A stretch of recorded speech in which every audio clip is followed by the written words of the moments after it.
Welcome to the Get Published podcast, sponsored by Brodie Consulting Group.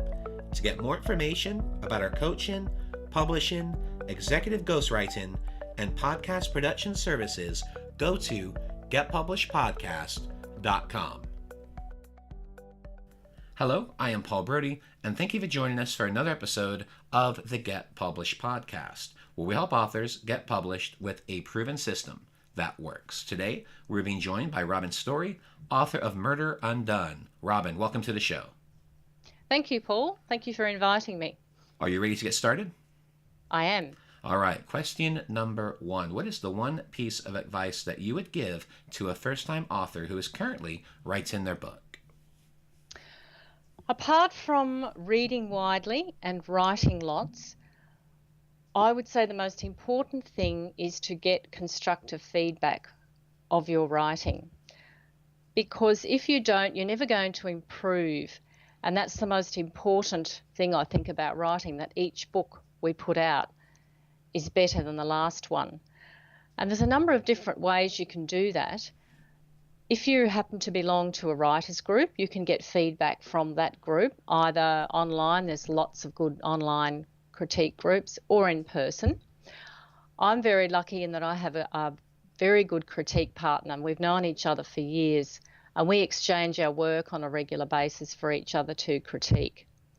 Another way you could do it is collecting some beta readers, and they are basically people who don't know you personally. It's better if you find people who don't know you personally, then they can be objective without being worried about hurting your feelings. And they need to be people who read in your genre and appreciate your genre and can give you feedback on your work. And it's always handy to have a list of questions to ask them rather than just ask them for feedback. That can be often rather vague. But if you have a list of questions made up about all the various parts of your novel, from structure to character development, plot, dialogue, description, then it's much easier for them to give the feedback. And I have found that that's been really useful for me over the years and has helped me to improve a lot. And what do you feel is the hardest part about getting published? Well, at the risk of being unoriginal, I would have to agree with an author on one of your previous podcasts who said that the title was the hardest part. I totally agree with that. I often find it hard to think of an appropriate title.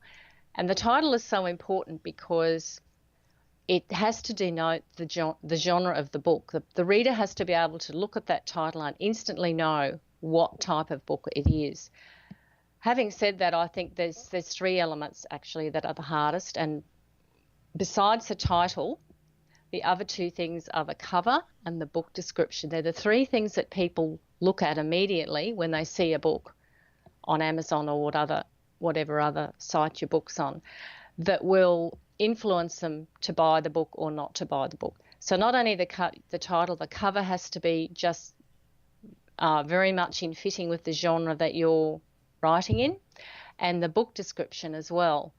And that's an art in itself, because book description is basically sales copy, and a lot of authors, including myself, are not good at sales copy, particularly when it comes to their own work. So those 3 things I think are so important, and I think they're the hardest thing to get right. And I'm going back and constantly fiddling with my descriptions and updating them, and in my latest book I've actually completely did a new title and a new cover because I felt it wasn't in keeping with the genre. So, well, let's talk about marketing. So please share a marketing strategy that you have used in your book launch that worked well. The one thing that worked for me well in my last book was to reduce the price initially when I put it up to I think it was 99 cents I did last time, or you could do $1.99, and then promote that widely and let people know that it's only available at that reduced price for a short period of time, say a week. And then what I did was I let my email list know about it, and then I also submitted that to a lot of the book marketing sites out there like Bargain Booksy and Fussy Librarian and all the ones that advertise the discounted books. So that was all their newsletters were going out advertising that. And so I found that was really successful, particularly, as I said, letting people know it's a time-limited offer.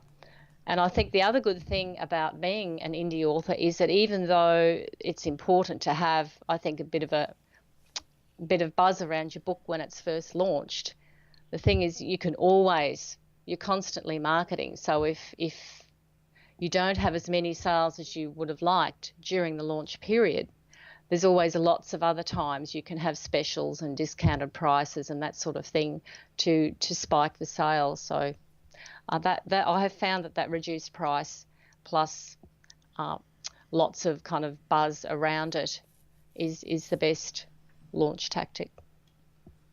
Yeah, you mentioned a few very good companies in particular, and I think that's one of the biggest things is that you have to spend money to be able to make money, and you do have to invest in utilizing different book promo sites and creating a system with that, because they're the ones that are going to have the exposure, because a lot of those sites like Bargain Booksy, they're sending those a daily email out to their own lists, and those lists have anywhere from 80 to even 150,000 people. So it's a lot of exposure. So you definitely have to invest when you are marketing your book. Oh, definitely you do. And it doesn't amount, you don't have to spend hundreds. A lot of those book promo sites, their rates are quite reasonable. And if you just decide, to pick half a dozen that you think will work and that have large newsletter lists, then I think that really helps to boost the sales. Well, let's talk about your favorite book. So what is your favorite book, and what was the number one thing that you learned from it? Well, that's a really difficult question. That's like asking me to pick my favorite child. But I will talk about a book that I have just finished reading recently. It's only been newly published and it's creating a lot of buzz over here in Australia. It's called Boy Swallows Universe by Trent Dalton. And it's basically a coming-of-age story about a boy who grows up in the backwoods of Brisbane in the 1980s. But it's such an unusual book because it's such a mashup of genres. It's a coming-of-age, it's a crime novel, it's a suspense novel. It has a love story in it. It has a touch of the supernatural.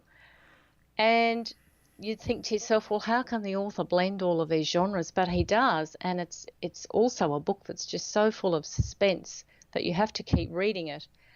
And it's just really been my favourite book that I've read this year so far, and I've learnt so much just by reading that book from my own writing. And for a final question, what is your favourite quote and why? Well, my favourite quote is, "Motivation is like food for the brain. You cannot get enough in one sitting. It needs continual and regular top-ups." And I think that's a great quote because it's so relevant to me. There are so many times you sit down in the chair and think, I really don't feel like writing today, but I have to make myself. Once I get into it, of course, it's a different matter. But it is true, I think, that you need some sort of inner motivation every day you sit down at the computer that's going to get you through that writing session. And that's why I sit here at my desk and I have so many motivational sayings all over my wall that help me to get motivated and to get started. Robin, I want to thank you for being a guest on the show. What is the best way for people to find you online?